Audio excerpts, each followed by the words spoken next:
Hello friends, എല്ലാവരും സുഖമായിരിക്കുന്നു. നമ്മുടെ ഇന്നത്തെ സൂപ്പർ സ്പെഷ്യൽ ദോശ ഉണ്ടാക്കി കാണിച്ചു തരാം കേട്ടോ. ഇത് ഉണ്ടാക്കിയതാണ്.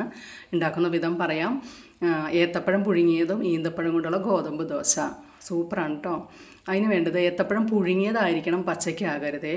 പുഴുങ്ങിയ ഏത്തപ്പഴം നൈസായിട്ട് അരിഞ്ഞത്, പിന്നെ ഈന്തപ്പഴവും കൂടി മാറ്റി വയ്ക്കുക. നമുക്ക് പാൻ ചൂടായിട്ടുണ്ട്. നമുക്ക് ദോശമാവ് ഒഴിക്കാം, ചുട്ടെടുക്കാം. അത് ആവശ്യത്തിനുള്ള വലിപ്പത്തിലും കനത്തിലും നമ്മളത് അധികം കനം വേണ്ട, നൈസായിട്ടത് പരത്തിയെടുക്കുക. ഈ മാവിൽ ഇത്തിരി നെയ്യും ഉപ്പും ചേർത്ത് ആവശ്യത്തിനുള്ള ഈ ഭാഗം വേണം കേട്ടോ ദോശമാവിന് കേട്ടോ.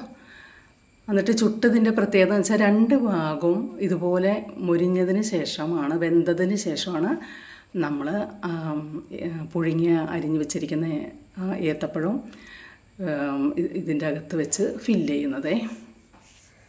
അപ്പോൾ ഫില്ല് ചെയ്യുമ്പോൾ ശരിക്കും പറഞ്ഞാൽ കൈകൊണ്ട് ഞാൻ ചെയ്യുന്നു, എനിക്ക് ചൂട് അങ്ങനെ പ്രശ്നമില്ല.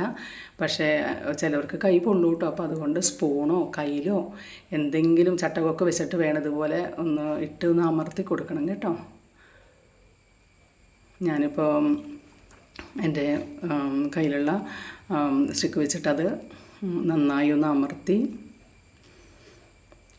അമർത്തി ഇതുപോലെ കൊടുക്കണം. അപ്പോഴത് ശരിക്കും അതിൽ ചേർന്നിരുന്നോളും. എന്നിട്ടൊന്ന് മറിച്ചിട്ട് രണ്ട് ഭാഗം മറിച്ചിട്ടിട്ട് അങ്ങോട്ടും ഇങ്ങോട്ടും ചൂടാക്കിയെടുക്കുക. രണ്ടാമത് ഒരെണ്ണം ഉണ്ടാക്കുന്നതും കാണിച്ചു തരാം കേട്ടോ, ഇതെങ്ങനെയാണെന്ന്. ഇതുപോലെ ഇതും ഇങ്ങനെ തന്നെയായിരിക്കും നമ്മൾ ചെയ്യുന്നത്. എന്നിട്ട് ഇതിൻ്റെ രണ്ട് ഭാഗം ഒരിക്കലും ഇതിൽ നിന്ന് വിട്ടുപോരില്ല. കാരണം ഇങ്ങനെ ചെയ്യുമ്പോൾ വെച്ചിട്ടുണ്ടെങ്കിൽ രണ്ട് ഭാഗം ഒട്ടിപ്പിടിച്ചിരിക്കുന്നുണ്ട് ദോശയുടെ. അതിൻ്റെ ഉള്ളിൽ ഫില്ല് ചെയ്തത് ഇരുന്നോളും. നമ്മൾ തിരിച്ചാലും മറിച്ചാലും ഒന്നും അതിൽ നിന്ന് പോകത്തില്ല കേട്ടോ. ദോശ ഉണ്ടാക്കി വെച്ചിരിക്കുന്നു. 4 ദോശ ഉണ്ടാക്കിയിട്ടുണ്ട്. ആർക്ക് വേണമെങ്കിലും നമുക്ക് ഉണ്ടാക്കി കൊടുക്കാം. സൂപ്പറാണ് കേട്ടോ. പിന്നെ വീട്ടിൽ ഇത്തിരി അവിലുണ്ടായിരുന്നു. അവിൽ വെച്ച് ഉണ്ട ഉണ്ടാക്കിയതെന്ന് പറഞ്ഞുതരാവേ.